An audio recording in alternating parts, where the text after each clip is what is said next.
How to add dissimilar fractions in 3 ways. So, mayroon tayo ditong fractions, 1/2 plus 2/3. Same lang din dito, 1/2 plus 2/3 kasi 3 ways ang gagawin natin. Dito sa unang way, for example, 1/2 plus 2/3. Ito ang tinatawag na dissimilar fractions kasi magkaiba ang kanilang denominator. So, paano ba yan i-add?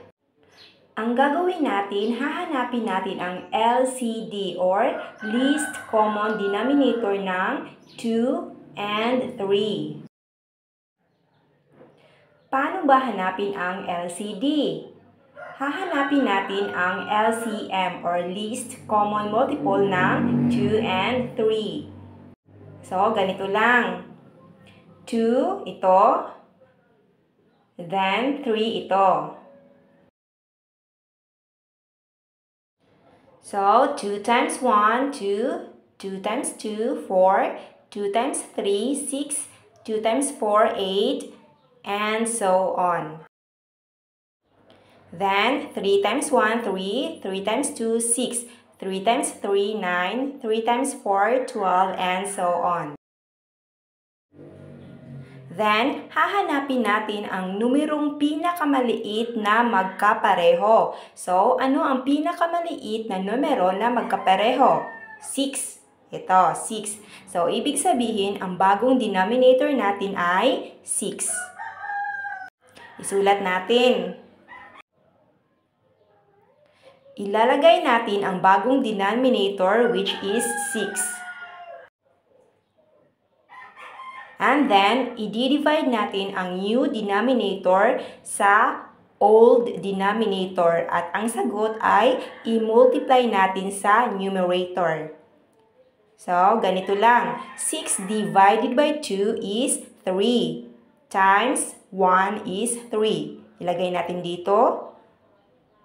Dito sa kabila, 6 divided by 3 is 2.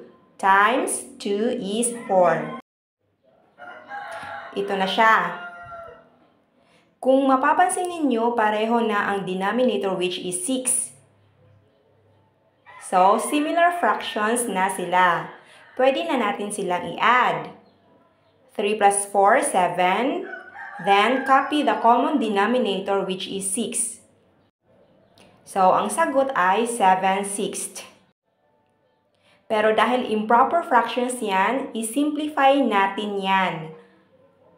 So, ang gagawin, i-divide natin 7 divided by 6. 7 divided by 6 is 1. 1 times 6, 6. Then, subtract. 7 minus 6, 1. And then, itong quotient, ang magiging whole number. Itong remainder, ang magiging numerator. At ang divisor, ang magiging denominator. So, ang final answer is 1 and 1/6. Then, dito tayo sa pangalawang way. Tingnan natin kung magmamatch ba ang ating sagot dito. Ito, 1/2 plus 2/3. Same lang din, hahanapin natin ang LCD ng 2 and 3. Hahanapin natin ang LCM. Ito, 2. 3, ito. Same lang din dito. 2 times 1, 2. 2 times 2, 4. 2 times 3, 6. And so on. 3 times 1, 3. 3 times 2, 6. 3 times 3, 9. And so on. So, ano ang pinakamaliit na number na magkapareho sila? 6. So, ang bagong denominator ay 6. Gagawa muna tayo ng ganito. Tingnan nyo dito. Maghahanap tayo ng number na kapag minultiply natin sa 2, ang sagot ay 6. So, 2 times 3. So, dito din times 3. Then, dito maghahanap din tayo ng number na kapag minultiply natin sa 3, ang sagot ay 6. So, 3 times 2. Dito din times 2. So, 1 times 3, Lagay natin dito 3. Then 2 times 3, 6. 2 times 2, 4. 3 times 2, 6. O diba? Bagong denominator natin. Ito 6. Tingnan nyo, pareha sila. Dahil same na sila ng denominator, pwede na natin silang i-add. 3 plus 4, 7. Then copy the common denominator which is 6. Tingnan nyo, pareho. Dahil improper fraction ito, i-simplify natin. I-divide natin 7 divided by 6. 7 divided by 6, 1. 1 times 6, 6. 7 minus 6, 1. Then, itong quotient ang magiging whole number. Ang remainder ang magiging numerator. At ang divisor ang magiging denominator. Ang final answer, 1 and 1, 6. Same sila.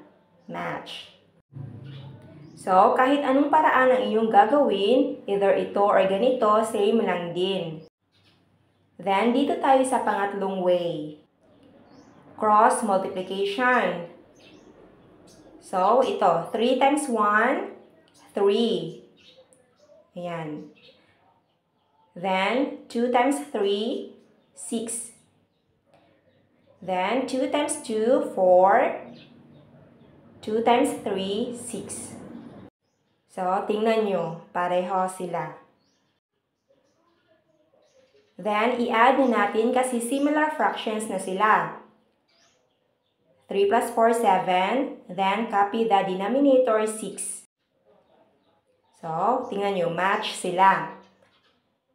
Then, i-simplify natin. Ganun pa din, i-divide. 7 divided by 6, 1. 1 times 6, 6. 7 minus 6, 1.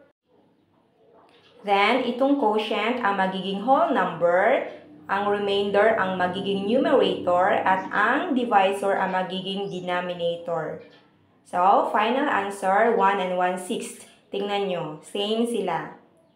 So, kahit anong paraan ang iyong gagawin, same lang din ang sagot. So, nasa sa inyo na kung ano ang mas gusto ninyo.